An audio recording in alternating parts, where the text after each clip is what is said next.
Close. Hey, folks. Thanks for tuning into the podcast. This is Mike Lafferty. We just failed to go live on Facebook, so I'm trying again. And we're now live on Facebook. Technical difficulties in the internet age. Hey, folks. We're here because there was, what's the proper term for the quantity of announcements we had yesterday? Metric ash ton. A shit ton, I think, is the right phrase, I believe. Yeah, and it was across two major fandoms. Paul, I want to thank you for sharing this picture with me. So I think this kind of describes what happened yesterday. Yeah, I saw the slate and I was like, this has to be a fan-made thing, right? Like, this is like just what somebody is dreaming of. No, this is all real. My roommate went to have a nap last night. And when he came out of his nap, I said, hey, Mark, we've got like an hour's worth of YouTube videos you have to watch right now. Yeah. It's almost as if you had this multi-billion-dollar media franchise with most of their revenue stream attached to theme parks, which of course aren't open. It's almost as like they were trying to remain solvent or something. I don't know. Got a weird crazy idea. I actually have a friend of my wife's who is by the transitive property of marital friendships, my friend, went to Disneyland to get married, and they had it paid for a year in advance, and then COVID happens. They're like, sorry, no refunds. So they all go, and they're trying really hard to not get sued and do all the appropriate protocols, and so they spent 5 or 6 hours waiting for shuttle buses to go from one place to another in the park, and lovely. Yeah, it was a thing. All right, anyway, let's just read for people listening to this later. Deep breath, all the Star Wars stuff announced. Rangers of the New Republic, which is going to be a spin-off from Mandalorian. Ahsoka, also a spin-off from The Mandalorian. Rogue Squadron is a movie about, well, you got it, a droid story. I think you know what that is. Lando Calrissian, or just Lando show, starring the talented and handsome Donald Glover. Obi-Wan Kenobi, starring Ewan McGregor, and with Christian Haydenson coming back as Darth Vader, and the Bad Batch spinning out of Clone Wars, sort of a Dirty Dozen take on an Acolyte, which is set in the High Republic era, which is basically they're going for kind of a King Arthur and his knights thing with Jedi, and Star Wars Visions, which, as far as I can figure, is What If. It's anime, isn't it? I thought it was an anime take. I don't know. It could be. That's what I heard. It could be a puppet show. I'm just not sure. It could be. It could be interpretive theatre. That'd be really cool. We're taking Star Wars into mime. It's never done it before. So, yeah, you guys want to see the Loki trailer? Oh, I loved the Loki trailer. Can we do the over-under on how long it takes for a Disney lawyer to shut us down? Trailers are okay. This is a review show. Yeah. You can stopped it before. Well, fair. Okay. I got a book that says we can get through this one, but we'll see. Okay. All right. And it's short, and it's funny because it's Tom Hiddleston. So Can't argue with that. Nice chunk from Avengers. I love his expression in this scene. Yeah. Just watching it all happen.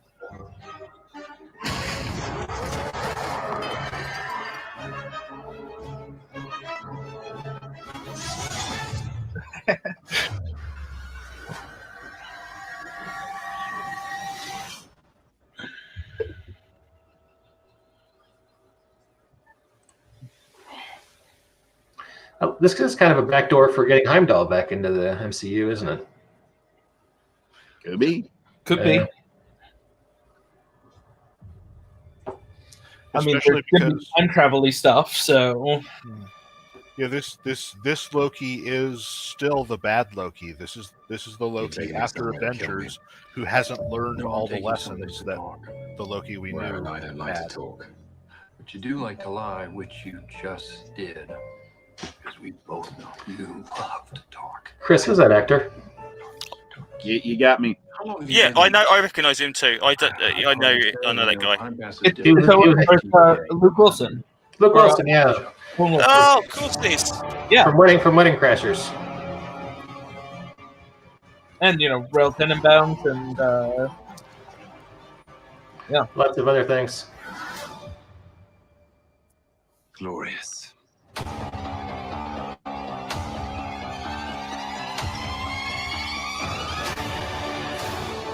So what's the TVA? Someone help me out here. the Time Authority, the Time. They're time cops in Marvel. Time Variance Authority. Time Variance Authority.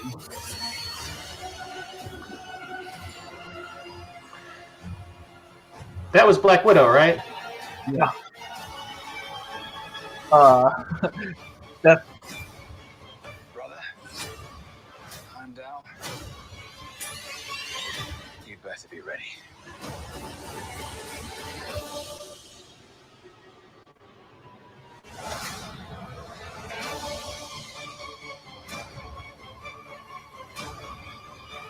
there's a yeah.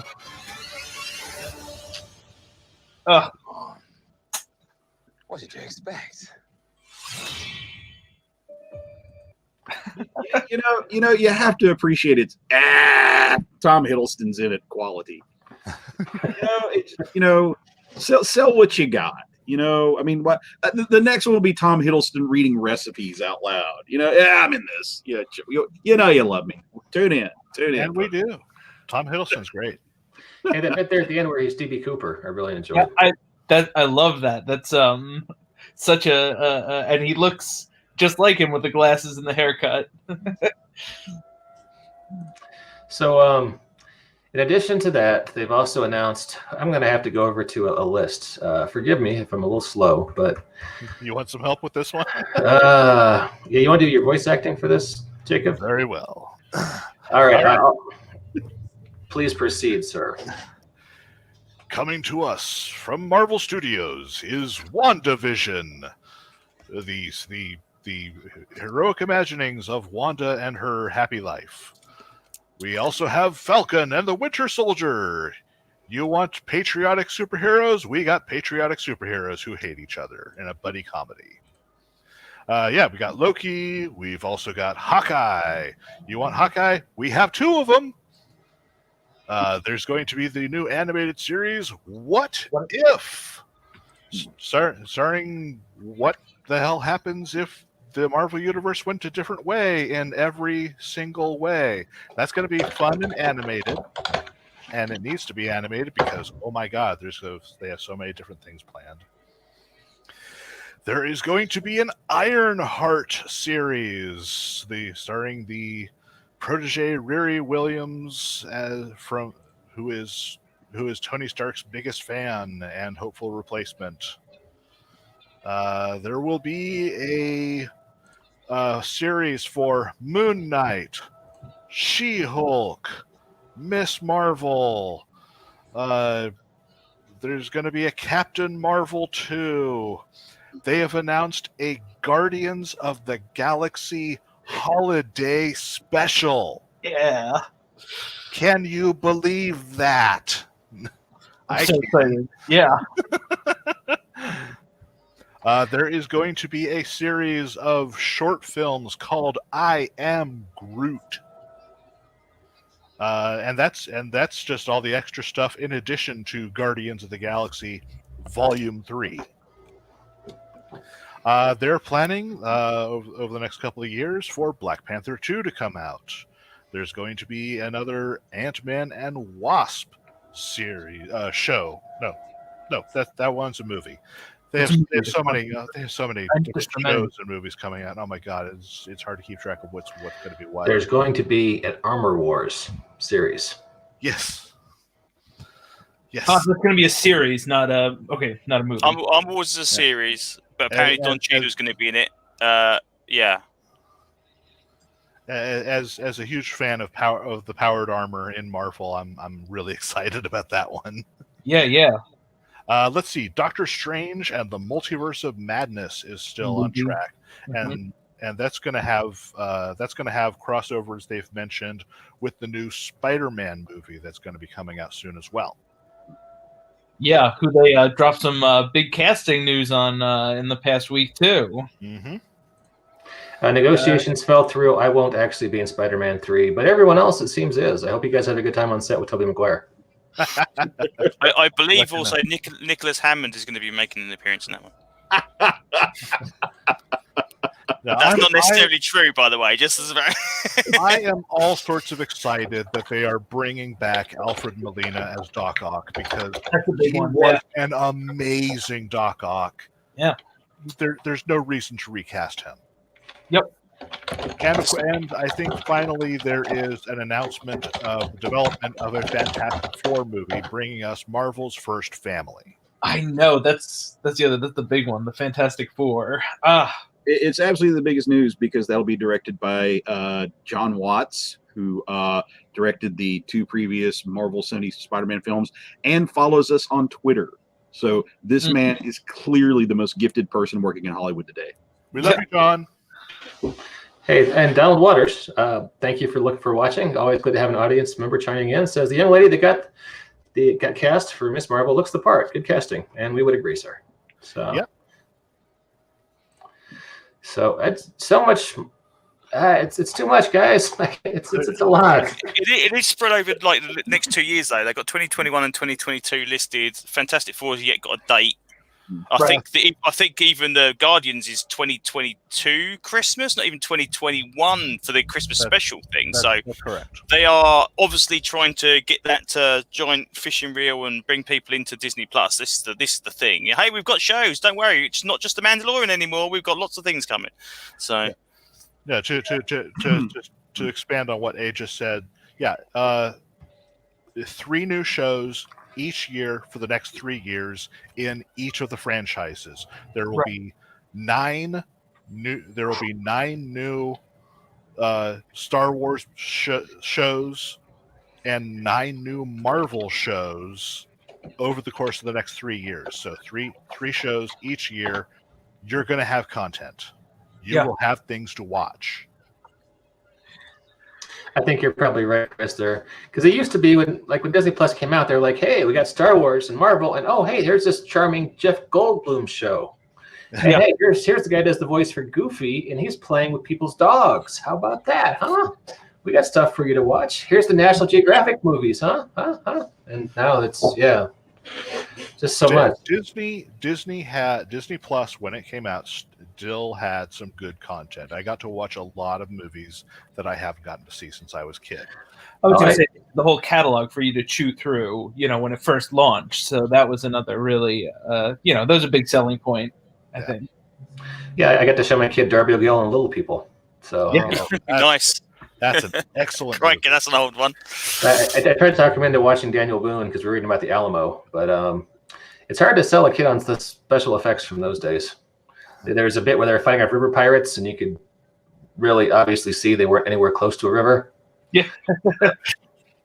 But so there's a lot going on. Anything coming out that's not Marvel related or Star Wars related? I've watched a couple of really good trailers that have absolutely nothing to do with the Disney and anything releases. I recently saw a trailer for Nobody, which looks like it's from the same producers as John Wick. That looks like a really fun film. And another movie I'm especially looking forward to is called Shadow in the Clouds, which is a fantastical World War II film that looks amazing. I was just queuing up the Nobody trailer, and you went back to Shadow in the Clouds. Hang on a second. Let me get that up. Chris, you're a cinephile. Have you seen either one of these trailers yet? I have not. Me and my type 2 diabetes have been out of the theaters, so that's where I see most of my trailers, and I've only been gently venturing back into them. And I'm sad to see I've yet to see a trailer that really does much for me. But maybe this will change my mind, open my eyes. I think what we're also going to see is as well that we've obviously got a lot of movies on the Marvel slate. On not so many, obviously, on the Star Wars slate, but the Marvel slate seems to be there now. Obviously, with Warner Brothers doing all their, hey, we're releasing all 17 of our films in Now they're gonna have to start putting more TV shows out to get people to keep signing up if they want to try and pursue that DC crowd. I think Disney have obviously decided, hey, TV is important to us. We need to keep that Disney Plus money coming in, whilst we might not make gazillion-pound box office movies anymore. And I think we will see. Obviously, we've obviously seen in the last week we've got a couple of DC TV series coming in. Naomi and, for some bizarre reason, a female-centric Plastic Man thing, which is like, what? Okay, make Plastic Man, that'd be good. But okay. But whether or not it keeps people, who knows? You know. I'm going to press play on this trailer. Where's the fool's errand? So what's this about, Jacob? Watch, you'll find out. It takes place in World War II. You'll love it. Oh, hey there, baby. The hell are you doing here? I'm commissioned to this flight. Captain! We haven't got time for this right now. Put her in the Sperry until we get up in the air. I'm supposed to guard this. I'll guard it for you. Contents are confidential.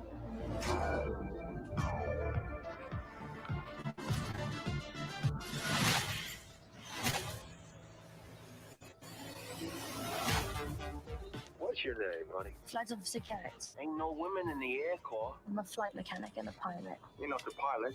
You're a delivery girl. Sir, requesting permission to fire on an enemy. You wouldn't even know how to fire a gun. I was being polite. She hit it! She was right! Who the hell are you, Miss Garrett? What is she here for? Did you hear that? What the hell is that racket? There's something on top of the plane. Something on the goddamn tires.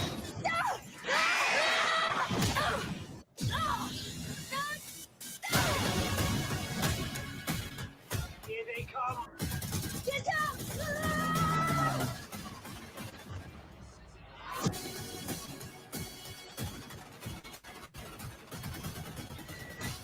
Okay, I still don't quite know what's going on.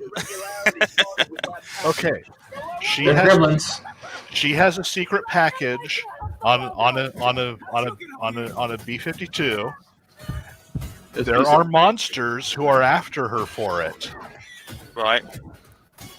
So Okay. it's aliens on a B-17. It's alien on a B-17.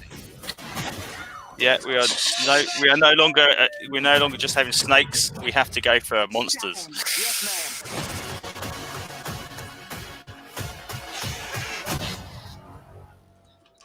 I got to tell you, there was part of me was waiting for Hellboy to show up. Yeah, that's a very Hellboy wavy thing. Yeah. Mm. Interesting. Alien on a B-17, to quote the great Elton John and Bernie Taupin. I've seen that movie too. Yeah, yeah, I've seen that one. You know, and the obligatory, let's be sexist so we can prove that the lady is more competent than us stupid guys. Seen that movie a time or two as well. So yeah. I don't know. It's maybe I'll get drunk enough to watch it sometime. All right. So have you seen the Dad John Wick trailer yet? I saw bits of that. Yes, because I'm a big fan of Odenkirk going back to the stuff he does Found Footage Festival.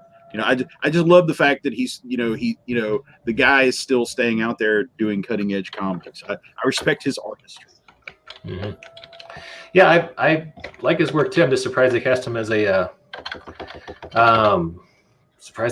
action hero, especially in. I mean, it's a very, the suburban guy who's been wronged, taking justice into his own hands. But we're all vintage gentlemen who were there on the front lines the day they cast a comedian to be Batman.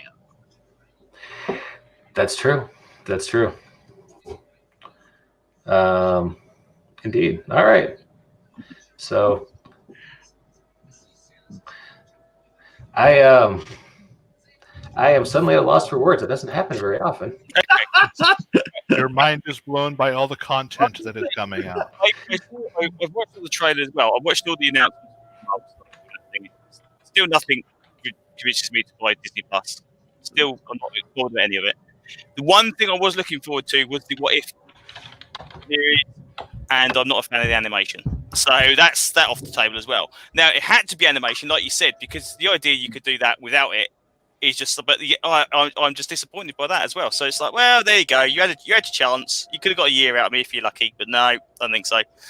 But yeah. Yeah, it's I keep thinking I will get rid of it, but then there's something else to watch on it. And, yeah. Spidey 3 has me intrigued because I actually do like the Spider-Man movies. Out of all the ones that they actually put out, the Spider-Man movies are the ones that seem to be. I just think they're good, and whether or not it is, I'm kind of lost in it if they tie it so much into Doctor Strange or so much into the other stuff. And go, what the hell is going on? I don't know, but it could be pretty cool. And you knew they was going to try and do a Spider-Verse something because again, if nothing else, they can introduce another version of Spider-Man later on after Tom Holland decides to depart and say, hey, it's still the same continuity. This is just another multi-version version of Spider-Man. So it's feel free to bring this up when I see Spider-Man 3 and love it. But I mean, it just from a distance, it seems like Spider-Man 3 is going to suck, and it's going to suck for the same reason that Spider-Man 3 sucked the first time. There's just way too much in it. I mean, I was going to say, I think they're going to try and pack it with a lot of stuff. Yeah, they've done the two best Spider-Man movies by doing what Lee and Ditko did by focusing on Peter and his little world. You go off and make another movie about the relationship between Peter and Mary Jane and my man Ned, and I'll go see that all day long. I don't need 7,500 villains in there. I don't need to see the guy that did the voice of the 60s animated Spider-Man showing up for no blessed reason. And the thing that really upsets me most of all is this seems to be driven by this need to push their streaming service, to have things they can spin off and stream and so forth. And I want to go back to when movies were just movies. I don't want to see. I want to be able to sit in a theater the way God intended and see that big screen and that state-of-the-art sound system. And I'm already sick of that experience being compromised for the sake of a streaming service. Streaming is great. I stream, you stream, we all stream. But good Lord, don't. I will not spend the rest of my life looking at movies on a screen this size. Oh, by the way, this is just this. Check this out, Aid. This is just nice. Gratuitous thing between me and Aid here. Okay, very cool. Thank you. All right, so yes. But it's the same as the DC stuff. The DC stuff is all of their stuff post Future State is literally, hey, has it got a TV series or a movie attached to it? Well, that's going to get a comic, and it's like, well, and I again, I've been saying for a couple of months now, I'm in an iron whether or not to can Batman after 28 years of collecting Batman. Did it last week. I am no longer getting Batman after Future State. Because it's like, you can just tell it. All it is a marketing tool for Warner Brothers to say, hey, you want to see more Batman stuff? Buy this. It's like, no, thank you. So I think as of February, I may have no DC comics in my pull list for probably the last 30 years. That's the first time that's happened. I've got more Marvel, and even Marvel's getting reduced down. So, because I'm just not getting Batman the continuing adventures, the Paul Dini stuff. Oh yeah, that finishes that does finish in January though, or February. So yeah, that's the last one I'm getting. I think that's literally the last thing. Okay. Batman, Catwoman. I was looking forward to it until that got to the end of that run. It's just like, nah, screw it. I'm not going to pay for 12 issues of just bullshit. And I'm not buying any of the Future State stuff because $9 a book is just like, no chance, mate. So it's just like, no, carry on without me. You go and do your thing. I'll go and buy a load of epics and a load of omnibuses, the Justice League International omnibus, which I'm going to get in the next couple of weeks, because that is the stuff I actually give a crap about. So, I'm totally on Falcon and Bucky here because really it does not seem to be excessively tied into other stuff. And watching Civil War, I said, I could watch these guys snipe at each other forever. the chemistry was real. This other than Shang-Chi, this may be the Marvel thing that I'm most looking forward to. Oh shit, I forgot about Shang-Chi. Yes, Shang-Chi. Shang-Chi just added Michelle Yeoh to the mix, which is a good start in my opinion, but We shall see. You may not believe me. I was excited before Michelle Yeoh, but Michelle Yeoh now it's off the scales here. You know, the my life crush from the first time I saw the Heroic Trio. I'm so there, in a theater. Yeah. Speaking of awesome Asian actresses, did you see in the Bad Batch trailer that Ming Na's character Fennec has appeared? Yeah, really exciting. Which is it's good because it feels like it justifies bringing her back that much more. I mean, they didn't need an excuse. She was a cool character, and having her as a one-off was kind of a shame. But yeah, I mean, whether you like the spin-off model or not, that's what Disney's doing right now, and DC. I mean, the movie theater experience is still out there, right? It's just not for these comic book movies. But even then, like the Dark Knight and Joker, those were both. You didn't need to see anything else. Even the 3 Nolan Batman movies, you could watch any one of those on its own and be have a totally fine cinematic experience. Well, I mean, the point's coming. It's somewhere out there in the future is the day where someone's going to say, we're not going to make superhero movies anymore, or at least for a few more years, because a couple of them will bomb in a row. And you know, I get the feeling like that's somewhere in the next 5 years. That's coming soon, I think. Yeah. And if you look at the people that are most offended by this insane push streaming, it's the creatives. Mm-hmm. I mean, we're already at a point where we're making movies about 80s toys. I'm waiting for the day that I wake up and there's a Snorks extended universe thing going on. I'm actually in negotiations to get the RPG rights for that. But, yeah, I mean, what happens the day when you've run out of 80s toys to make up, and Disney's streaming series, which is the prequel to the holiday special. You find out how Harvey Korman's guy with the hole in his head wound up at B. Arthur's bar. What happens when you burn through all that? Just that also the guy who's directed the June movie with that going to HBO Max has basically just put out an article today or yesterday saying HBO Max is like the horse shit. Why the hell have you done this to my film? We're never going to get a sequel now. Screw you guys, basically. It's like, well, that's a good start. You don't even know if it's any good yet. That could have been your biggest blockbuster next year, and now you've kind of just sunk that ship kind of before it's even sailed. So it's a weird. It's all to do with circumstances, but you definitely get the impression AT&T and Disney are scouring for as much money they can get their hands on without worrying about is it any good, do anyone actually give a shit about this. It's like, no, get it out there.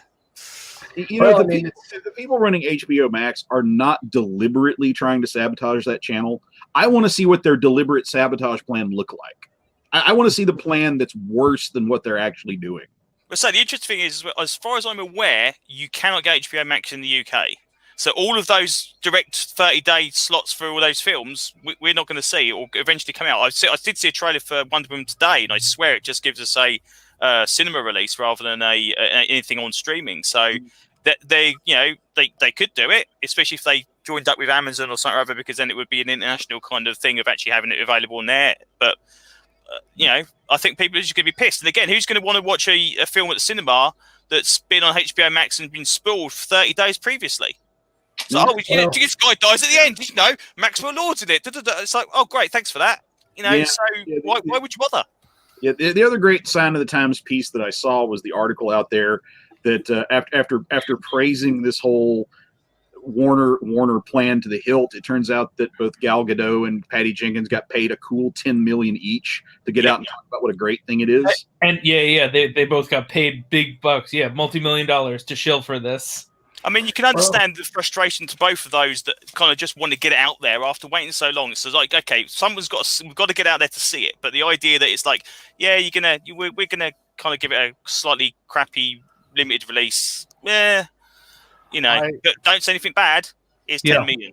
The one good thing I can see about movies being released to streaming service at the same time they're released to theaters is this.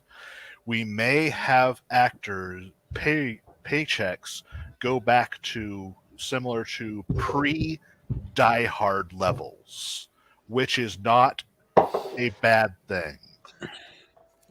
But not being funny, they say that over here about footballers. Footballers get paid too much money. If we just back in the 1970s, used to be paid $1.50 shilling for to go and play a game. Now it's like they never go back to it because they just refuse to pay. I think the same problem here. I'm not saying you get paid shit for it. I'm not. But again, there is decent pay and extravagant pay, and decent pay for the job. Get extravagant pay for doing this. You should. But they've already complained that the Actors Guild have already said about they're worried about getting residuals for stuff because obviously that's not going to happen because of the way they're going to focus it and all this kind of. So it's a whole new way of doing things, and I honestly don't believe that when Warner say it's only temporary for 2021, it'll be fine. That's not going to happen. It'll be it's all. We're making money straight to us rather than paying any other guys first. We're keeping this system.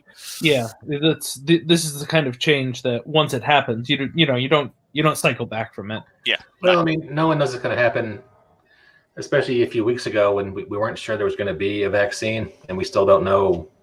There's going to be a second wave. The vaccine's going to work perfectly, or enough people are going to take them. I mean, and some of the movie theaters are in trouble. Oh yeah. So they're in a bad situation. They're trying to do what they can. I mean, that might be the next thing, and the next thing will be that Disney can pick up a load of movie cinemas for a penny on the dollar, and effectively just buy up AMC or whatever for virtually nothing, and then they might actually give a shit about releasing stuff at the cinema. But before then, they don't care. If I was Disney, that's exactly what I would do. Well, they would have to convince the Biden administration to get rid of the Paramount decrees. There are some very strict things on the books right now that prevent content creators from also owning theaters. Oh, do they? That's how it used to be. Yes. It used to be that there were Paramount Cinema. There were, that the producers had their own chains, and it led to, It's a whole thing. Hey, comics, kids. Yeah. Friend of the Endless Winter. Shout out to our friend Ron Mars. Yeah. He's been on the podcast, and he's actually doing a little bit of writing for us, but that's under NDA right now. Very last page of Endless Winter #1. I want to call this Justice League Ancient, but that's probably not what it's called. But there's a big problem. Back in the olden days in Swamp Thing, Viking Prince, Hippolyta have to break through this wall and break out Black Adam and say, hey, we got to get the band together and take care of some stuff. So it's out right now. It's a fun book. If you get a chance, check it out. And it's currently not streaming on Disney Plus or HBO Max. Although it's available digitally. If you want it's available digitally. Yeah. So, I thought it was fun. It was good. It was, that just came out this week, or? I think so. Yeah, that's this week. That's their December thing. That's December thing, isn't it? Yeah. Although there was a Christmas book, a Christmas multiverse book. I don't know if that's on digital yet or not. Oh yeah, the Death Metal Christmas multiverse thing. Yeah.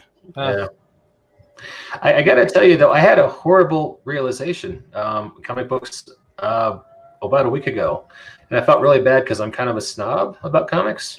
Mm-hmm. And there's some I just won't read because I think it doesn't have literary merit because I'm kind of an asshole and my inner voice is like that. Yeah. So I've been holding off on reading this right here, Savage Avengers, because why do I want to read a book with a superhero comic with Conan in it? Get the fuck out of here! What's wrong with you? It's like Marvel back in the day, like back in the 70s and 80s, they had Conan. This was actually really entertaining. I'm not going to say it's going to make anyone's top 10 list, but and the guy has read his Howard because it actually kind of had some of the beats and had some of the tone of an old school Conan's killing a monster kind of scene. So it's Conan, Black Knight, what's her name from the New Mutants, and Juggernaut killing the dragon. Are you reading the Conan books themselves? I am not. No. The Conan books are pretty good. I'm enjoying them a lot. I didn't get this because it knocked me off because it was like, hey, we've got Conan back, chuck him in the Marvel Universe. So that kind of knocked me a bit. But the actual Conan books were pretty. They're pretty cool. Yeah. I thought it was a horrible idea. And I avoided reading it for a long time because I was like, well, this is dumb. This is some stupid comics thing. And it is a stupid comics thing, but they just make it work somehow. I don't know what else to say. I picked up the next issue and it wasn't as good. It was more of a Punisher, Black Widow thing. But yeah, it's if you're looking for, once again, fun entertainment that doesn't happen to be on HBO Max or Disney Plus, you could do a lot worse. I think that's the thing. I think the idea that that comics are starting to not be fun.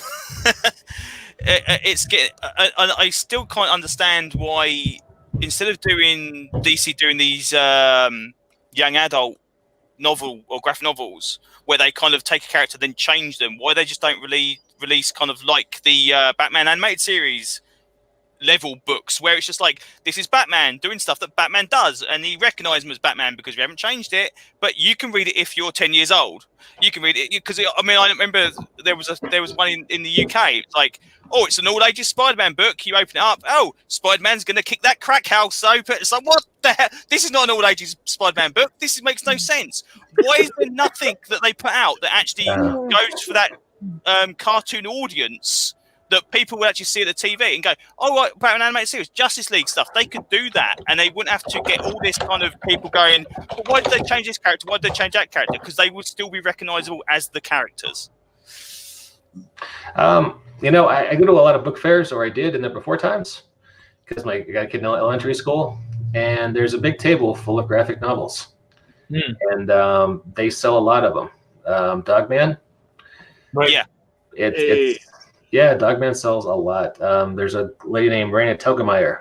She does autobiographical comics about her time as a teenage girl, and they sell like crack-infused pancakes. Which is great, and I think that's what's really cool, because I think that the idea for that. I mean, I used to love all that kind of independent stuff way back in the 90s and stuff like that. But I think that when DC try and do that, but they grab a character and go, "Hey, we're going to do this slice of life stuff," but it's Batman, and you go, "Well, that's not Batman, then, is it? That's give me a Batman book like the animated series, and then you can call it Batman. If you're going to put something like that out, go for it. I mean, back in the day, that would have been like an imprint, like Vertigo or what's the other one? They used to do those books, but they now, it's just weird. It's just such a strange idea, because again, I can't believe they would not want to do an all ages stuff for, especially like the TV series, the Titans TV series, or the Naomi TV series, or whatever. It's just the idea that everything is kind of aimed at older people, or then again, they don't even know they're having it half the time anyway. But anyway, I don't have money. At least there's recently, it's been an attitude that comes from the top. I mean, one of the more infamous Dan Didio stories was a well-known creator went in and tried to pitch him an all-ages book, and Didio cut him off cold and said all our books are aimed at 40-year-old men. Yeah. And now we're still trying to figure out what the post Didio universe is going to look like. Will whoever winds up calling the shots at DC, will they have a different attitude about things? And Marvel, I mean, to Disney, that's just an IP farm. They don't really seem to have any grand vision of it. Just keep giving us stuff we can make movies about. Well, I mean, the newest. It's a lack of vision, and it's a lack of vision of what fundamentally made the medium work when it worked well back in the 60s and before. Yeah, I mean, the newest spin-off they got for obviously the Disney Plus shows is Secret Invasion. That's going back 15, 20 years. And then Armor Wars like 85, 86 or something like that. So it's like, this is, you're going for that core great era, which they've done with Infinity Gauntlet and all this kind of stuff. It's like the 80s was, 80s, 70s and stuff, all them Bronze Age comics everyone actually gives a shit about. These are the stories we care about. Name me something that's been good for Marvel in the last 10 years. You go, oh, we're going to make a film out of that, because they wouldn't do it, because there's nothing there. They try and do Siege or bloody what the hell the other one? Aid. Squirrel Girl. Squirrel Girl. No. No. I'm gonna make Squirrel Girl wasn't on the slate. I mean, yeah, again, an animated, but again, and if they did a Squirrel Girl animated series that was actually recognizable as Squirrel Girl, and people could go and buy the books of Squirrel Girl because they liked the animated series, brilliant. That's cross-pollination. That's fantastic. If they did it where it's like, oh, we're doing Squirrel Girl, but now she's working in an apartment building somewhere as a janitor, and she's got no squirrels around because they've all died, that's not Squirrel Girl. So it's just like, why bother? She actually was in that Marvel Rising animated series that they have on Disney Plus now, but it wasn't the same as the Ryan North, which was kind of manic screwball, kind-hearted, but every once in a while she's walking on the street. Oh, there's a bad guy. Well, who is it? And she pulls out this baseball card set, Deadpool's Guide to Marvel Villains. Right. And she's got to flip through. Oh, it's the porcupine. Okay, don't give him a hug. Deadpool this is also the thing that the problem they had also even with the Avengers game that came out not long ago, that they were saying like people recognise the characters from the movies, and they said, well, these people don't look like the characters from the movies. What's going on? And then the comics guys were saying, well, why these people don't look like the guys from the comics? So they shot themselves in the foot twice. So what can you do?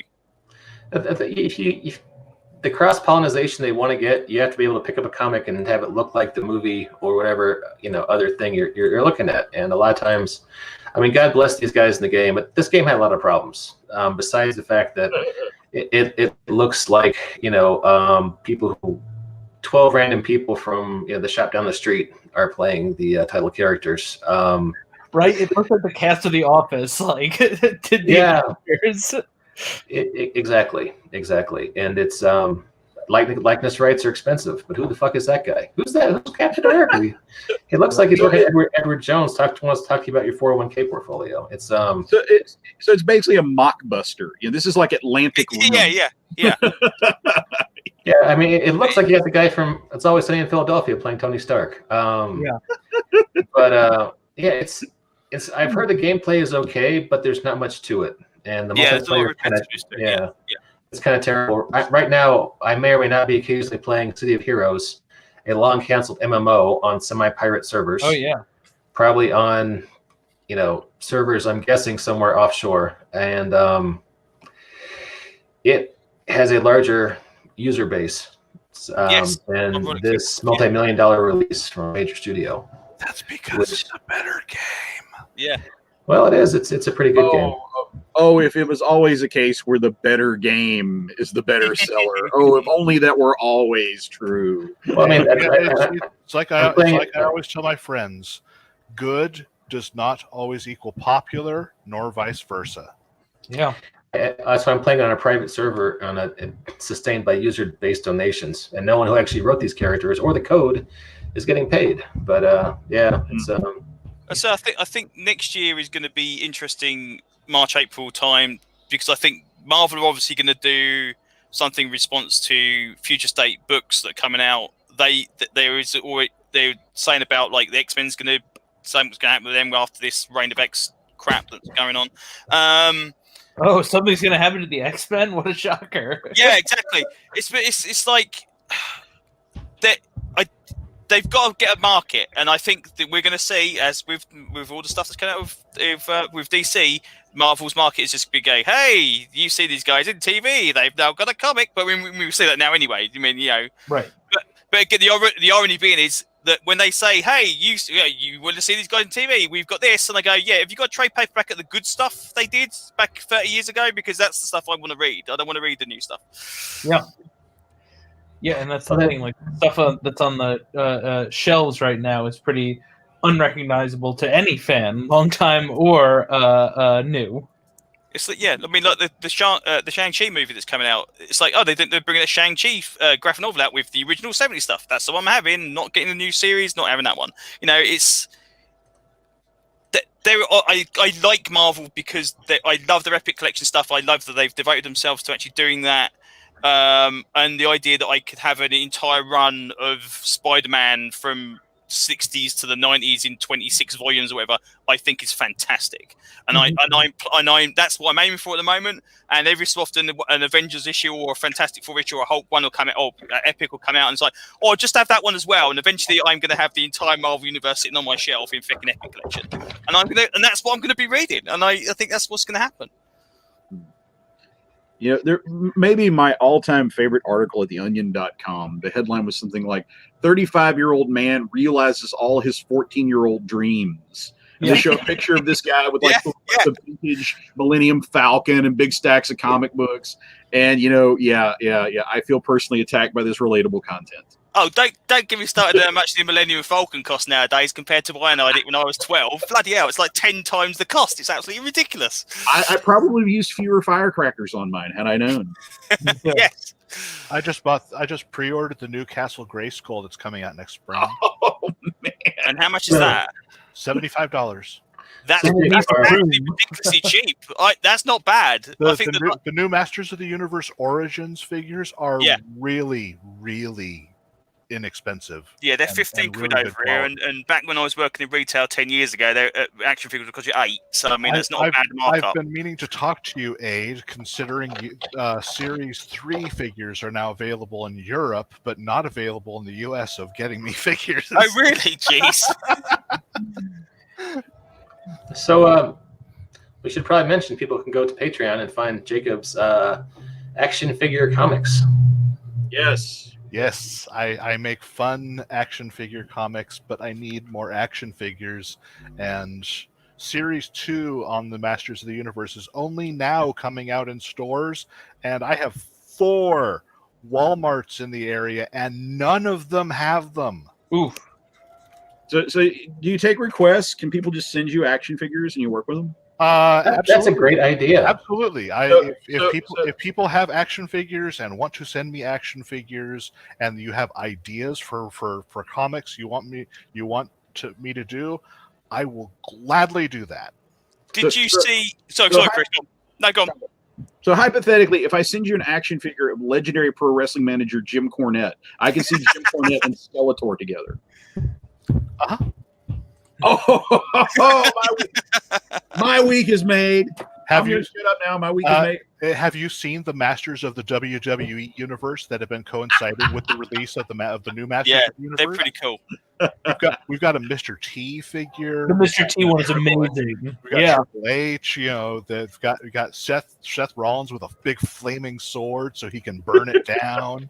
Did you also see? I believe it's the previews that came out last week or the week before.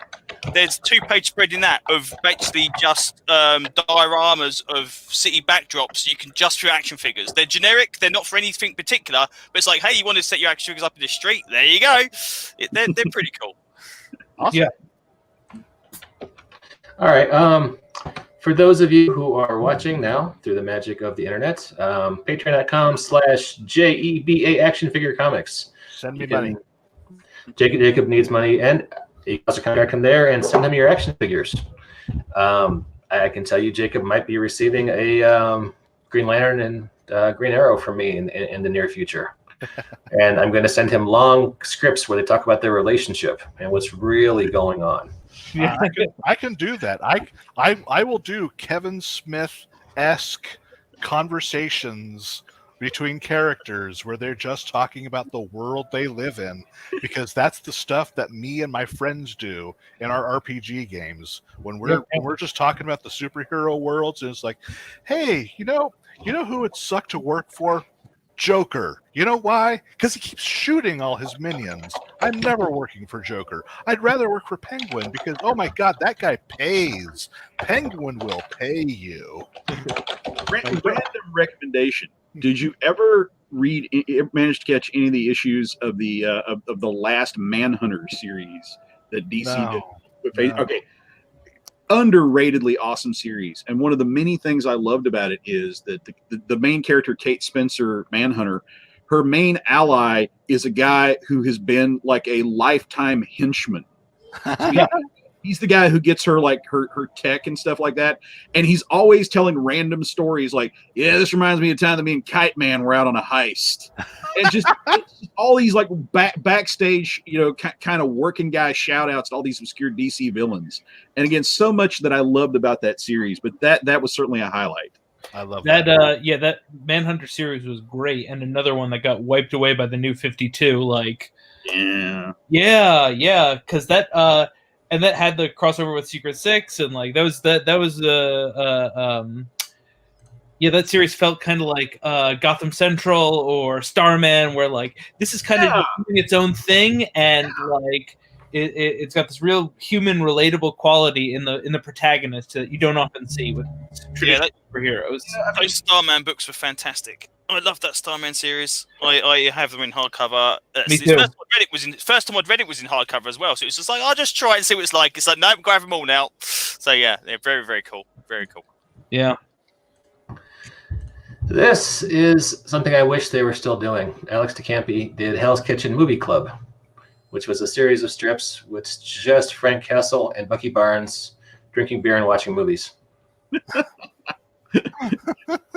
I've got to read that. That sounds I thought it was the best thing ever.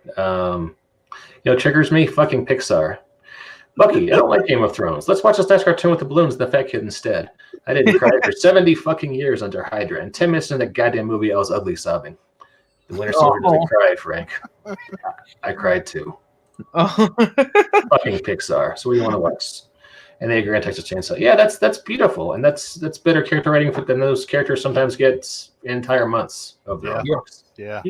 To be a vintage gentleman who grew up with like the one Marvel rule being that Bucky will never come back, and sort of cutting our comedy teeth on Eddie Murphy on Saturday Night Live and his Gumby character, with Gumby as like this burnout showbiz, cynic, and the idea that Bucky could only come back if he's like the Eddie Murphy Gumby of the Marvel universe. He's just this total burnout. I never could have seen that coming, but there you go. The streams have crossed. Yeah. I'm a fan of it. Like I say, there's a lot of Marvel content I like that isn't produced by Marvel. There was a guy doing a blog. Remember those? About 5-7 years ago, called American Captain, which is all about Steve Rogers trying to find his way, in New York. And it's black and white comic, things like he's trying to work out, or he's trying to pick a fight with one of the other Avengers, or Natasha Romanoff keeps telling him to stop mansplaining, and he's like, why can't you just call it explaining? I don't understand. Because he's a guy from the 30s trapped in the 2000s. And so now it was good and completely not made by Marvel / Disney / World Corp, but it's they've got the new MODOK series coming too. Oh yeah, MODOK sitcom, like suburban dating life. MODOK. Go ahead. The animation company are the same people behind Robot Chicken. Yes. Yeah. Yeah, and his sculpt looks really good. Like it's a great blend of like the classic MODOK, but like a nice comedic animated sculpt. Yeah, I almost think you have to go with funny for MODOK, because I like MODOK. I still think he could have a deadly serious story behind him somewhere. I don't know. I just think that character's really cool. I just like the guy. It's just the fact that he was always around. The fact that he was, it wasn't a one-off story. Because I think you could do an intense MODOK with the right design. But he just showed up in the Maestro series, issue 1 of that. He showed up in that as one of the last survivors of mankind, and it was they hadn't reduced him down to a comedy character. That was pretty cool. But what's that? Car that runs on blood. Terrible. What else? Oh, we watched Wolf of Wall Street and do what the wolf does. You should stop pitching that. What else? Your toilet's broken. I like it. I don't understand it, but I like it. I still don't have a bar mitzvah suit. I'm looking for the right fabric. Do you mind if I have a feel real quick? Not at all, son of MODOK. Lou, stop fondling my brain trust. Dad, one of your dumbasses spilled acid all over my boyfriend. Come on, guys. Acid is expensive. MODOK, can I talk to you for a minute? I was listening at the door, and just my 2 cents, but maybe it's time to let AIM go. Never. MODOK doesn't give up. Flailerg isn't even in my vocabulary. Were you trying to say failure? Yes, I literally deleted it from my memory banks. You don't have to worry. I'm making enough to support us. Maybe it's my turn to take the reins. AIM is MODOK. MODOK is AIM. Without it, I wouldn't even know who I am. Wow. If that's true, I think we need to have a very serious conversation about what that means for us. Oh, I'll get it. Oh, I hope it's the cool mailman.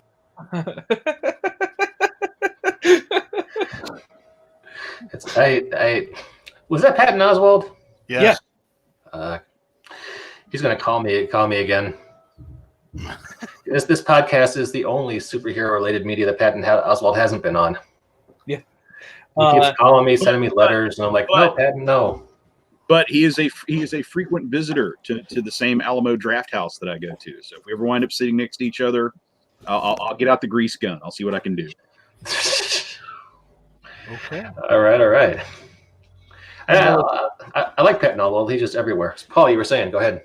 And that's Ben Schwartz from Parks and Rec as his son, who's also does voice acting for DuckTales. Oh, sweet. Yeah. DuckTales, that get canceled? Yes, it has. Yeah, bummer. That is too bad. Well, hey, guys. That cancel, you make room for the reboot. Yeah. Exactly. Yeah. David Tennant was getting too expensive, so we got to find somebody else come along. Hey, there you go, Chris. You said you were going to pick up an English accent. Scottish. That's the one to go for. Scrooge McDuck. Here we come. Yeah. As the descendant of people that got ran out of Scotland after Culloden because we were too drunken and criminal even for 18th century Scotland. Yeah, it would be a homecoming. I've never been to Scotland. I've been close, but didn't quite make it across the water to that one. Why don't they cast a Doctor Who actor as Kang? That'd be great, right? I like who they cast as Kang. Maybe everybody saw what happened to Christopher Eccleston. I know, right?